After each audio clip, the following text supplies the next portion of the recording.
Okay, I'm going to press record now. So I'm going to record this because quite likely some people don't make it in, and this is going to be the last session. Okay, so just for those that are just joining us, Ray is asking about the last counterpoint practice. So I'm going to share that screen with you right now. Okay, so everyone can see this, right? Second species counterpoint practice. This is the latest one that I gave out. Okay, so there's two. Now, the first thing I want to be really clear about that some people are getting confused on.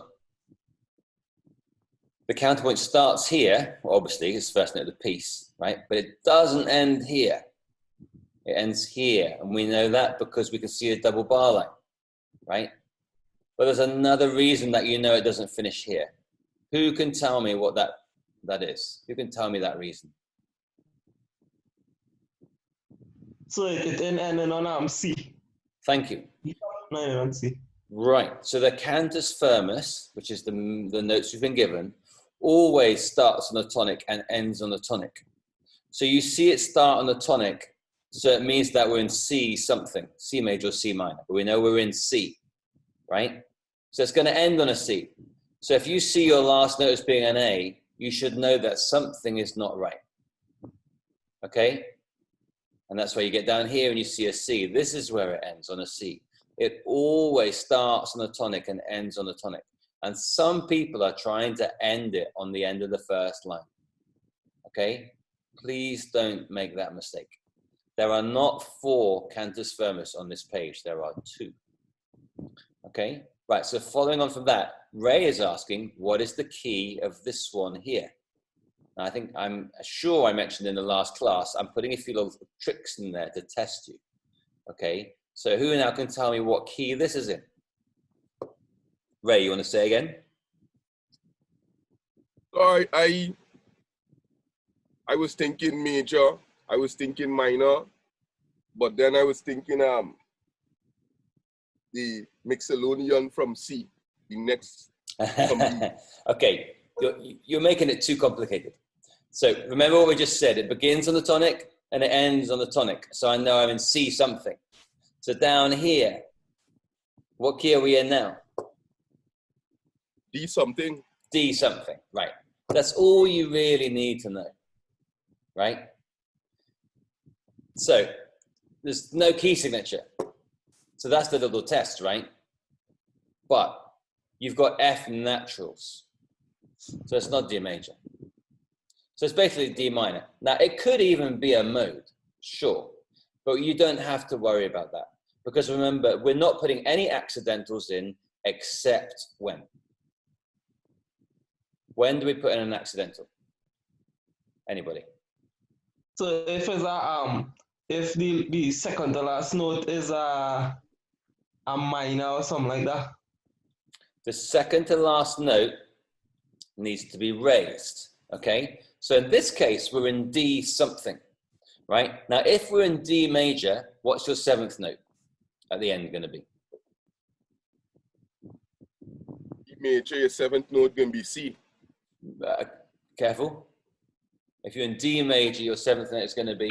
Sorry, C sharp. D sharp, right. If you're in D minor, what's your leading note going to be?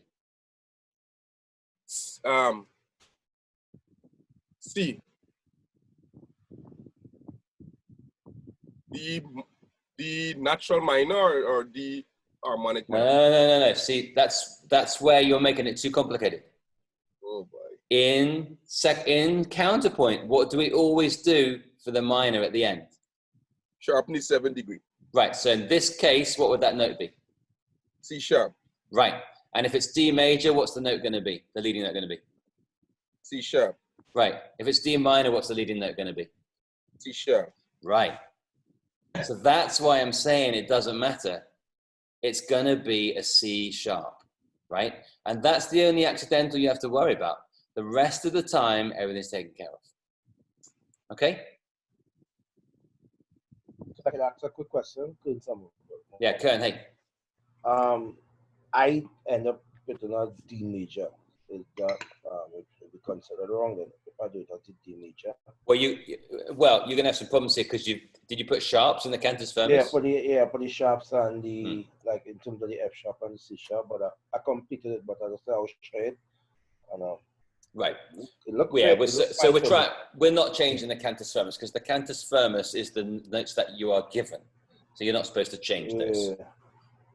I remember what you're saying, as I said, with the like the same sharp, but now I just say there and I understand. Yeah.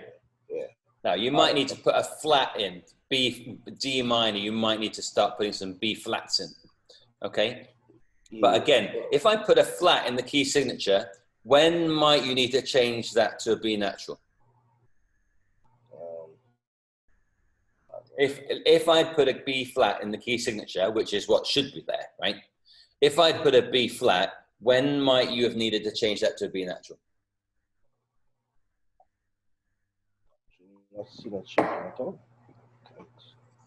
Anybody? So you can repeat the question? So, and this one here, the key signature should be a B flat. I left it out as a little test, right? That's not going to happen in the final. Don't worry about that. But I'm just trying to encourage this conversation about what the key is. Okay? So let's say I put a B flat there. Okay? When might you need to make it a B natural?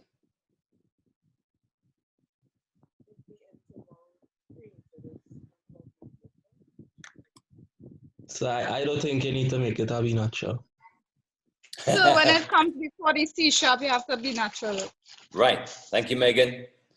If the next note is a C sharp, then it has to be a B natural because you can't go B flat to C sharp because that's an augmented second. And an augmented second is a dissonant interval, and we're not allowed that in the melody. Okay? No augmented seconds. So you can use B flats, but if it becomes before C sharp, it needs to be a B natural. Okay? So in this case, it will have no C sharp. Shaquille, we just talked through all that. You weren't listening. Okay, let's start again. Shaquille, this is all up to you now because we'll just talk this through and Ray gave all the answers. Yeah. Come on. Okay, what key are we in? This one. Yeah, we B flat. Pardon?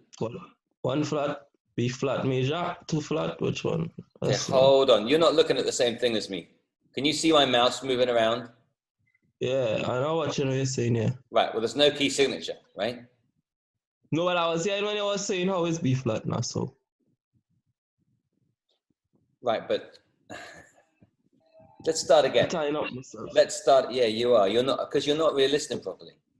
What key are we in?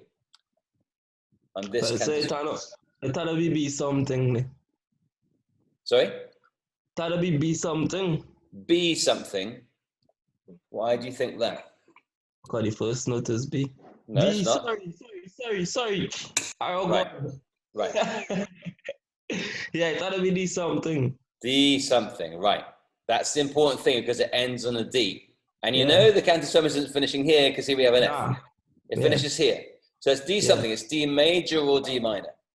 Or it could even be a mode, but it doesn't matter. Right? The point is that's D something, right? And the leading note at the end is going to be what? What's your leading note? If it's D major, what's your seventh note? Yeah. F sharp. No. C sharp. Okay, right. Right. If it's D major, your leading note is C sharp. If you're in D minor, your leading note is what? C. No. In this case, C sharp also. Yes. Okay, it's going to be C sharp either way. Okay? Yeah. Right. Okay, so a little confusion here, but overall, just please remember, it begins on the tonic and ends on the tonic. Okay, so we're going to do a little quick practice. I want to do some other stuff, so I don't want to spend all the time on here. But we're not going to do this whole counterpoint, but just to do a little practice again. Okay, everyone can see this, right? Counterpoint practice number 1. So this was the one that we did this a while back with one of the very first ones. Okay, All right, so we're going to do this now as second species, okay? So let's pretend this is you guys doing it in the exam, right? Geneva, what's the first thing I'm going to write? An octave. Sorry? An octave, you said? Yeah. Okay, so what's the first note I'm going to put down here? That would be a B. A what? B? I'm sorry, not a B, an A. Right. So, could be there, could be there, right? Which one do you want?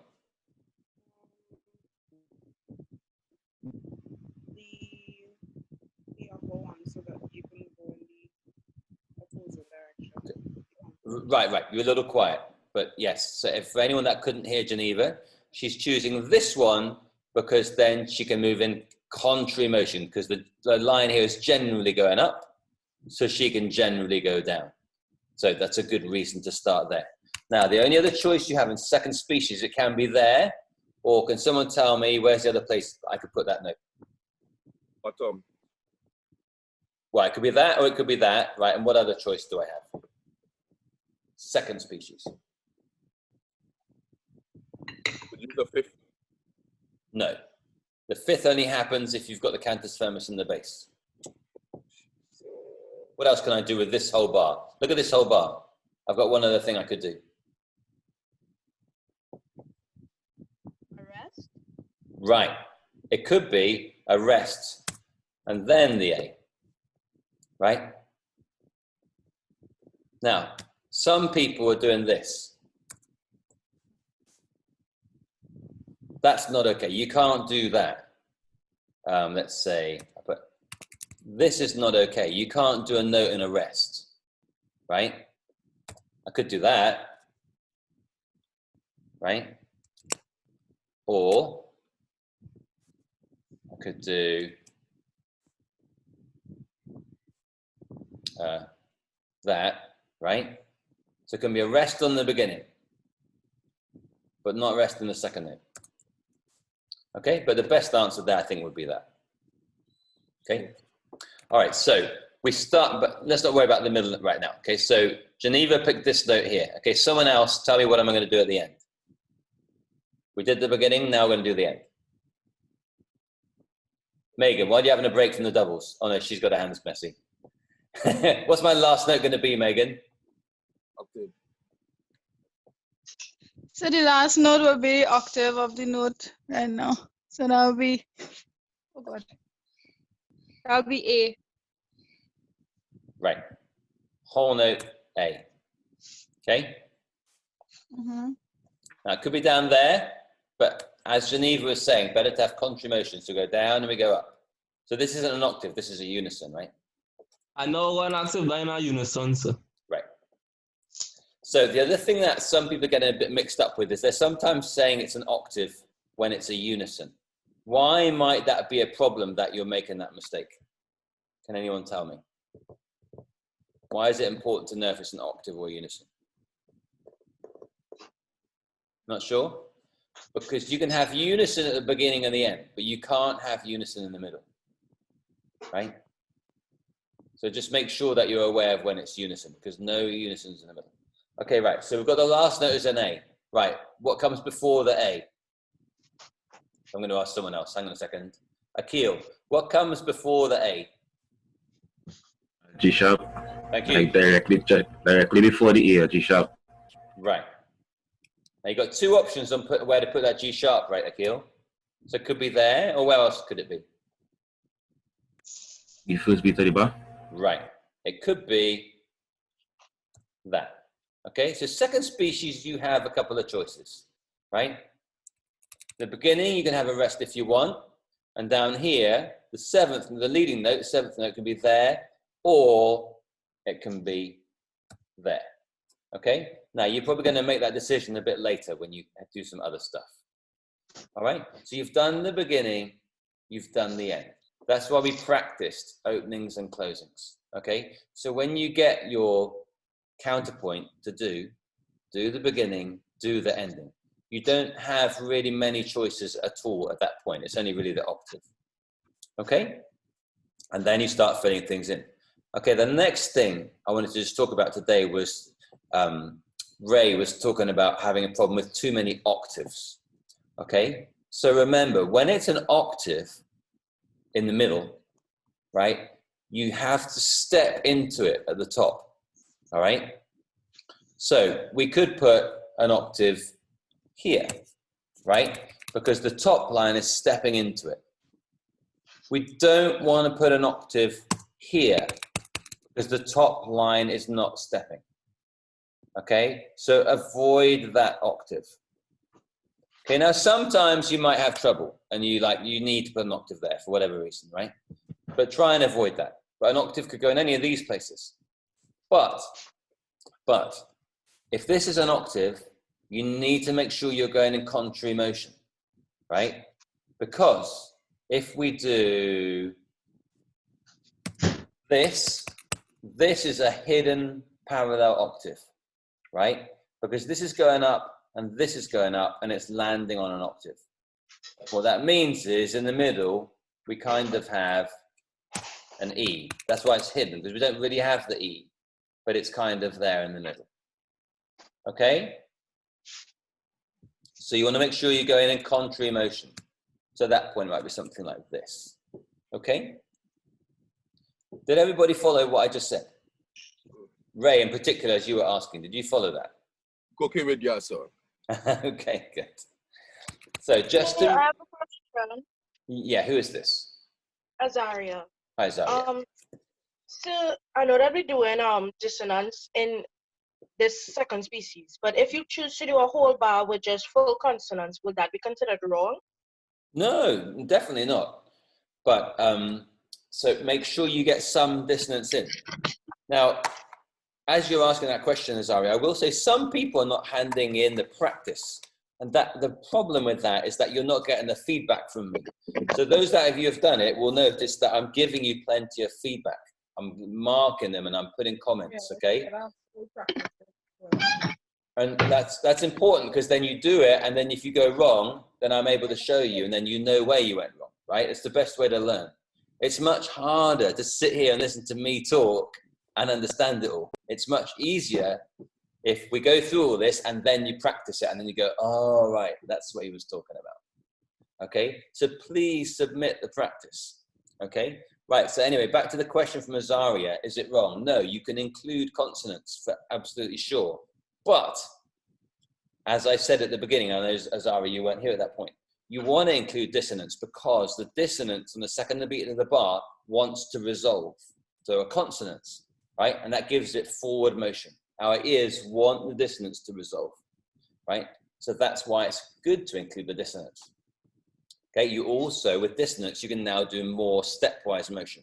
And remember, from the very first lesson, conjunct, which means stepwise, is better than disjunct, okay, which is stepping and leaping. So we want to include steps as much as possible, but you do want to include a leap. Okay? Does that answer your question, Azaria? Disappeared. Yes, thank you. Okay, so it's the last week of classes, guys. Please make sure if you need any feedback, you get it in quick, okay? So I guess you could have 2 leap in this? Yes, you can have 2 leaps if you want, yeah. Remember, when you're having a leap, it's best to have a skip in the other part. So try and avoid your leaps over here, right?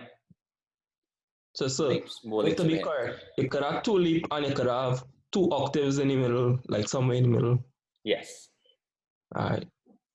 You're trying to avoid too many octaves and too many leaps, okay? Don't forget with a leap, you want to step into the leap. So if you put 2 leaps next to each other, that's obviously a problem because you need to step into a leap. So everyone understand what I mean when I say that? Yeah? Okay. All right, guys. Okay. Any more stuff about counterpoint? No? Okay.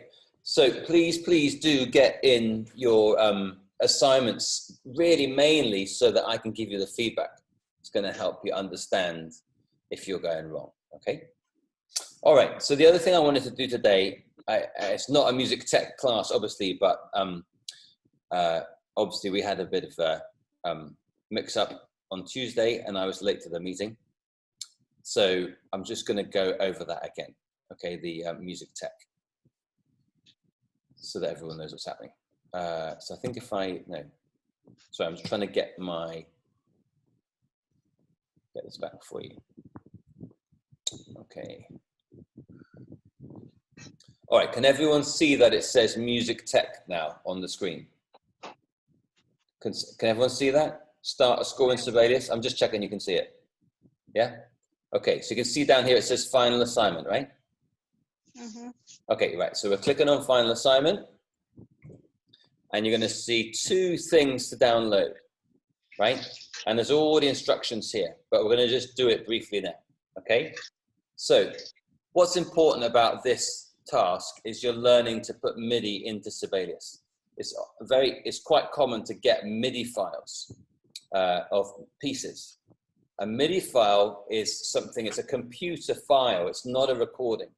It's a computer file that shows you all the notes and the speed, but it misses a lot of other information. So some people might create a part out of a MIDI file, but it's really not great. It's not going to be a great part, okay? So this is practicing taking a MIDI file and making proper music parts out of it, okay? So you're going to go to Sibelius if you can, or MuseScore if you don't have Sibelius, or if you haven't got any way of doing this, you're supposed to be sending me an email. And I'm going to work on that situation for you with the other music faculty, okay? But still pay attention, because we might find a way for you to do it, okay? So you go to Sibelius, and we're going to do open. And I'm going to go...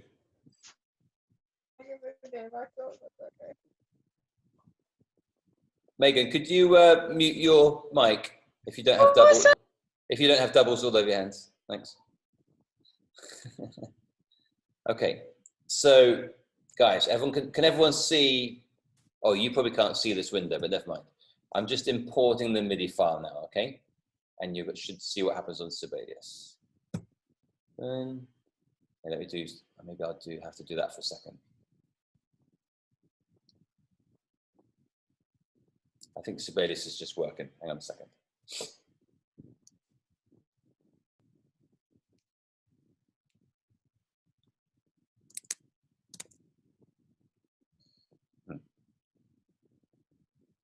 Seems to quite work for some reason. Let me try again.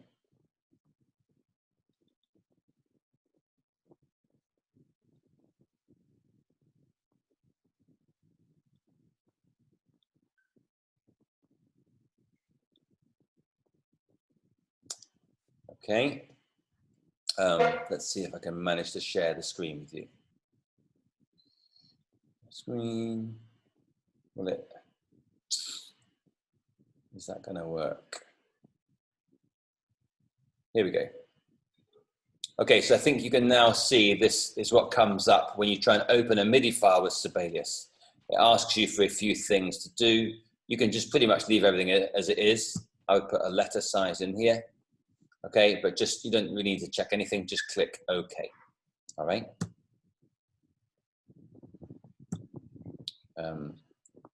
Okay, I need to share the screen again.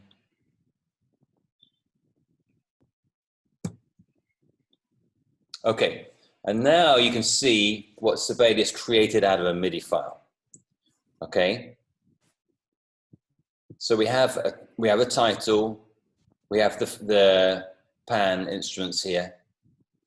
Okay, got the whole score, but you can tell it's looking a little bit messy for a number of reasons. Okay, right now we're going to go to the PDF. Let me share that with you.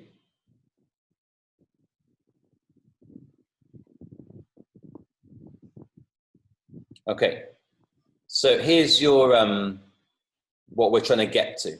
Okay, so you want to make it look like this, except well, I guess it would be my name there. You can put your name over here. Okay. All right. So we just want to make it look like this. Now, you don't have to put in these chord changes at the top, right? Don't worry about the chord changes. But what does need to go in? Dynamics, staccatos. Look at the bass pan and the cello pan, right? They're in bass clef. Let's go to our Sibelius.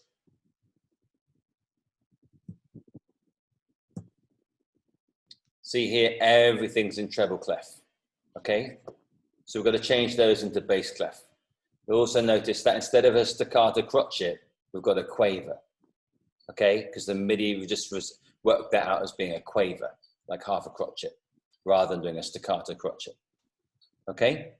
So there's some easy stuff to do here. To change this to bass clef, you're going to click 3 times on the staff here, right? 1, 2, 3. 1 click selects the bar. 2 clicks selects the line. 3 clicks selects the entire part. Okay, so I've now selected cello pan for the entire piece, right?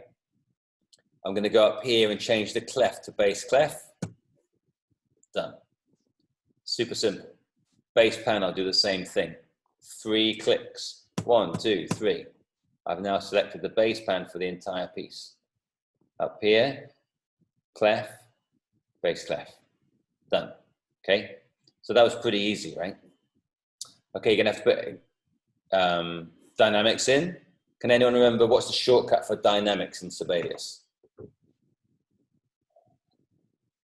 Who can remember that? Nobody? Shift D. So L. No. Control E. Yes. Control the command E for expression. E for expression, and there's my F forte, okay? And you can even just copy this once you've done it once. Okay, you can do a copy and paste, okay? All right, so you've done that. You're gonna have to change these to a crotchet with a staccato on them, okay? There's a few things to do. All right, now, the next important thing to know about MIDI. Let's go back to our original. All right, we're going to look at the end of this score, okay? This is the original that we're trying to get it to look like. At the end of the score, you have a coda. So there are 80 bars, right? And a coda sign. 80 bars and a coda sign. Right, let's go back to our MIDI file.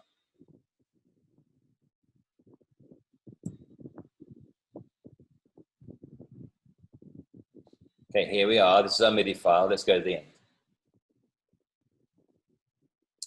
161 bars and no coda sign.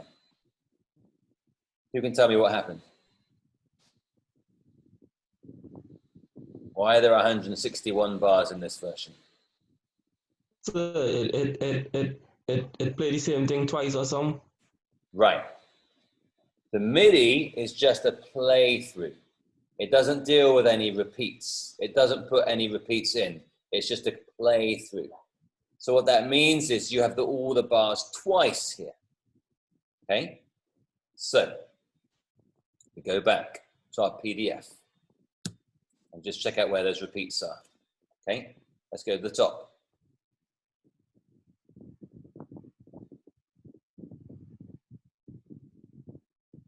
I'm trying to remember myself where the repeats are. Okay, we go, let's go way back to the beginning. Okay, there's a repeat down here, bar 80, there's a repeat sign. Okay, where does it go back to? The top. Okay, 80 repeats back to the top. Okay, so we go to our new Sibelius version. Okay, let's find bar 80. Here we go. 80 wants to repeat back to the top. So at this point, this is an important bit to watch, guys, which I didn't really do with you before. You want to go to layout. I've selected the bar now at the end of 80. This is why I want a repeat sign, right? But I also want there to be a gap there to go to the coda. So I'm going to go here. I did layout, and I'm going to do split system. I now have a gap. Okay, and here I'm going to put in my repeat sign using notation, bar lines, and repeat. Okay, so the end of 80, I now have the repeat, like the original. Okay, we're going to go back to the original, the PDF.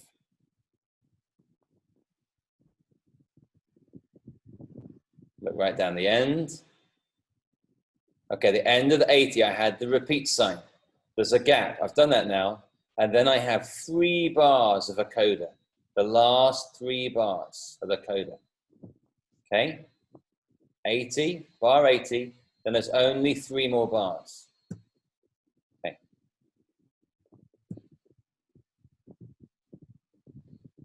I've got to 80. Why is your phone?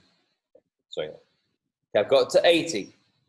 Now I don't need any of this until the last 3 bars. Here's my last 3 bars. 1, 2, 3. I don't need anything of that. I held down shift. I clicked at the beginning, held down shift and clicked at the end. Now I'm holding down shift. I'm pressing down to select all the other bars. Now you can see I've got everything selected all the way from.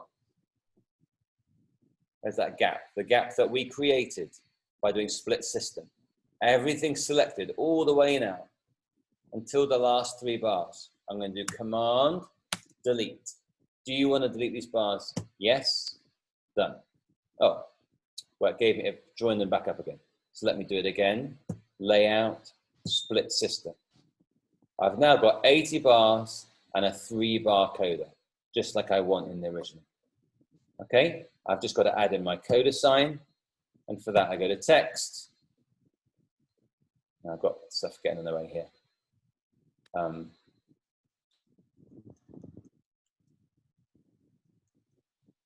I'm going to put in my coda sign here. Okay, so that's the biggest thing to figure out. Okay, did everyone follow me on that? Hopefully. This is also being recorded, right? So you can go back and watch all this again. I'll put it on YouTube and send you the link. Okay, so that's your music tech assignment. You should be pretty okay with Sibelius now, having done the classes. So really what this is about is tidying up a MIDI import and creating a proper score out of it. Okay? Excuse me, sir. Yep. Importing this MIDI file. Where are we going to import this MIDI file? Final assignment. I already showed you that. Let me show you again. Hang on. Yes, it slipped me there. Okay, so right here, I'm in Canvas Music Tech. This is Music Tech, right? Final assignment is what you're going to click on. And down here, you've got 2 files to import. The MIDI file, which is what you're going to change, and the PDF is what you want to make it look like. Okay? And for to submit the assignment, what you're doing is you're submitting me a Sibelius score file, and you're submitting me a PDF, right? So you're sending 2 things back to me. A Sibelius score that's all tidied up, and a PDF that's ready to print. Okay? So it's like a kind of practical real world assignment. It's quite easily something you might do. Someone might say to you, hey, we've got a band, we need the parts, I've got a MIDI file. Can you make parts for me? Okay, that stuff happens. So let's just practice at doing that. Because a MIDI file, if you just press print, is going to be kind of messy. As you can see, like there's no repeat signs, there's no dynamics. Okay? It has these strange speeds of, like this one, 180.00002. Okay? So that's, I don't know why, MIDI always seems to do that. So that link will take you to a site that you will get the Nope. Nope. These 2 links are downloads. Okay, there's a MIDI file and there's a PDF. You click on them, it's going to download onto your computer. Okay, you look at the PDF, okay, and you know that's what you want to make it look like. You click, you open the MIDI file with Sibelius, and it will open it and create a score, just like I just did. Okay, and then you're tidying it up. So it's tidying up the score to make it look like the PDF. Okay? So it's really like a real world application. It's not especially difficult. It's just about understanding how to do it, and it may well be something that you get asked to do in the future. Okay? Okay, any questions? No? How you doing, Ray? You coping? Yes, hanging in. I know it's not easy time, guys. I know it's not easy. Okay, but so this is officially the last class. So next week is officially study week. I'm going to give you next week to get everything tidied up because of the kind of unusual term we've had. But next week's really it. Okay, I can do more Zoom sessions if you want. You can call me, you can WhatsApp me. Some people have been doing that. Not many people have been doing that. Okay, but you can get in touch with me if you're feeling stuck. Okay, I can do a Zoom session if people want to next week, but next week is totally the end of it. A week on Tuesday, so it's about 10 days away, is the final exam. 28th of April. It's on Canvas. Okay, now I'm back to music theory now. Okay, music theory final is the 28th of April. That morning, I'm going to send you 2 Cantus Firmus to complete in second species counterpoint. And you have the day to do it in, but the day only. You have to submit it by the end of the day.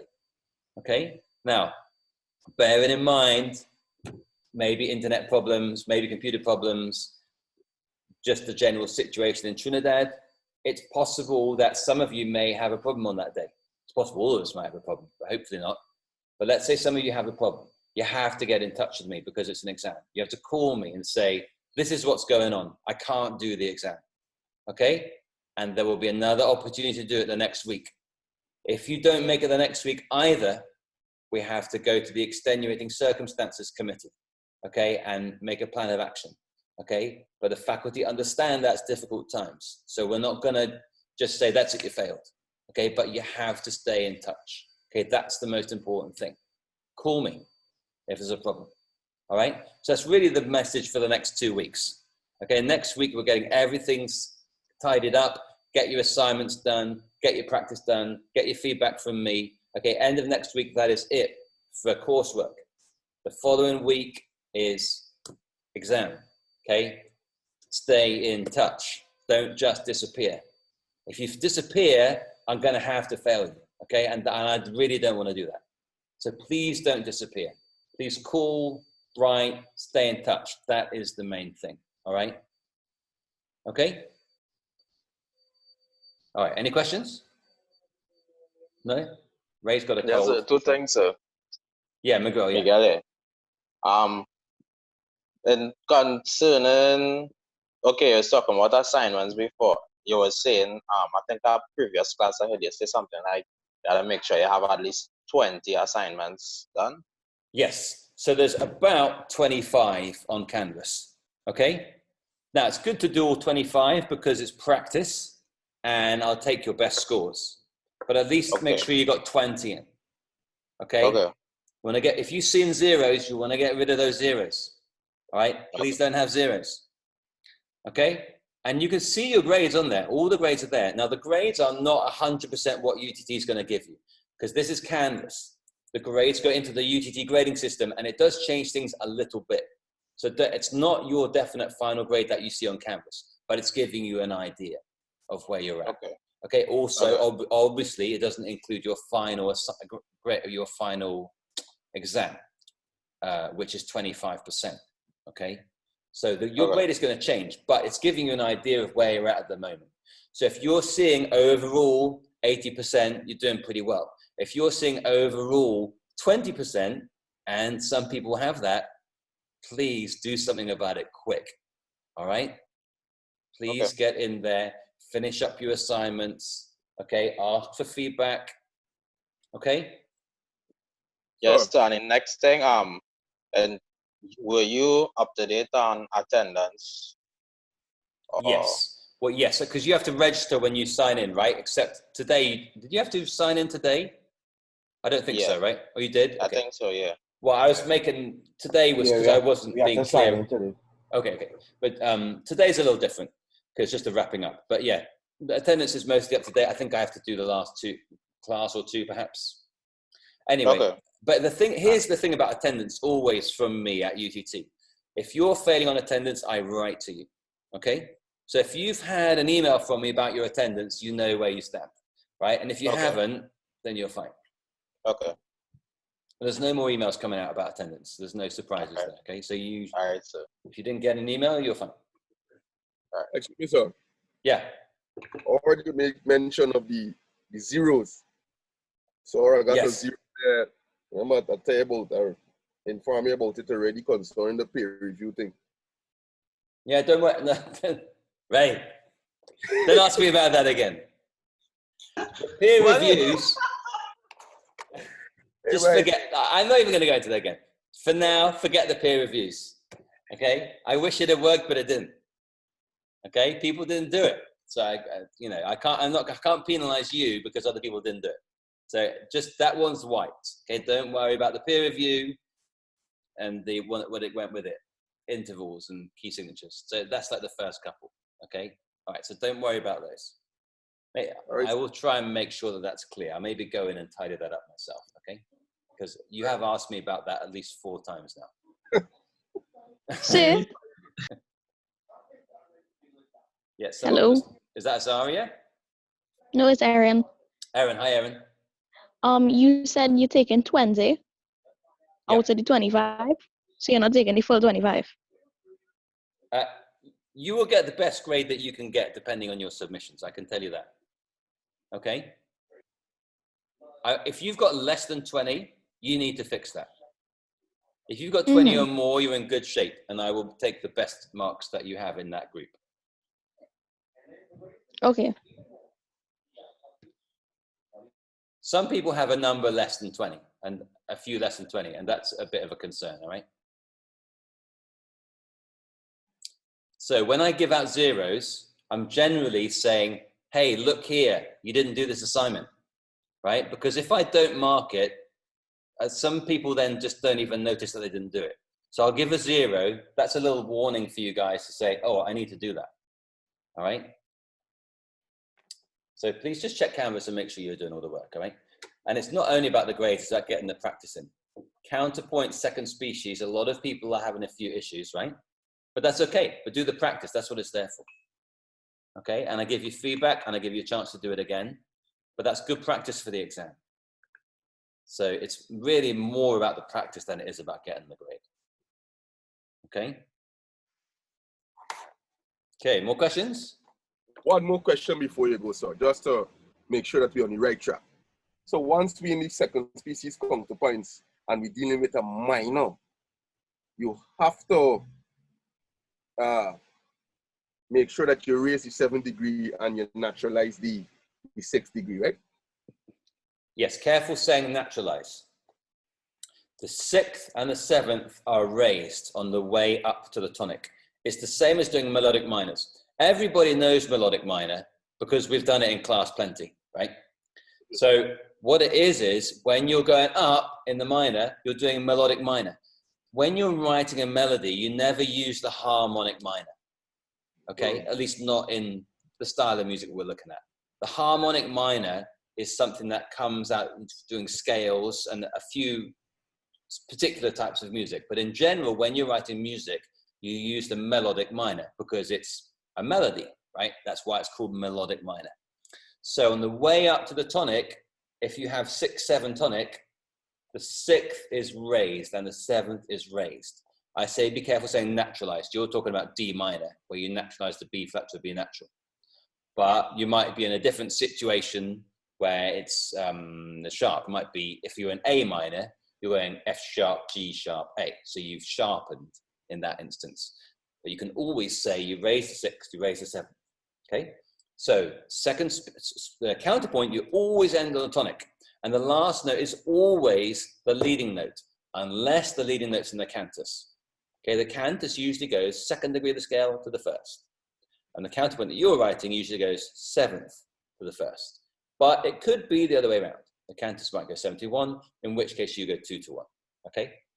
Normally though, you're going to be writing the leading note. So make sure that it's a semitone below the tonic. Okay? Yeah, sorry. So then, throughout the entire counterpoint, if we have the 6th degree, it's raised there as well, or only at the end if it's going 6, 7, 8, 6, 7, 1. Yeah, 6, 7, 1 or 6, 7, 8, same thing. That's when you raise the sixth. Right. Okay. Not if it's just on its own, no, then you don't raise it. It's a quick, just one quick thing. Yeah. It's only because in class today, I just said the second part of it with D was D minor, but just let you know, I did it in D major, but I still said it to you. I don't have That's to do okay. it over. That's yeah, okay. But I submitted it just now there. It was So a little just trick for you, but maybe it tripped you up in a different way than I was expecting, so that's fine. That's fine. What I was trying to do was get that conversation out there, that it begins on the tonic and ends on the tonic. And some people are getting confused about that. No matter what, anything else, if the key signature's wrong or you don't know quite where the Cantus Firmus ends, it always begins on the tonic and ends on the tonic. So you know where the beginning and the ending is, and you know what key you're in. You don't even have to think about the key signature. Because if it begins on a D and ends on a D, it's in D something. So your first and last note also needs to be a D. That's the message I really wanted to get out there. Yeah. Okay, it may sound a bit today like I'm being a bit emphatic and wagging my finger, but I'm just really, last lesson, I'm really trying to make sure that everybody understands that. Some of you do, some are still a little uncertain, I think. So I'm just trying to make sure you all got that. Okay, all right. Anything else? Anybody? No? Okay, I'm going to stop the recording.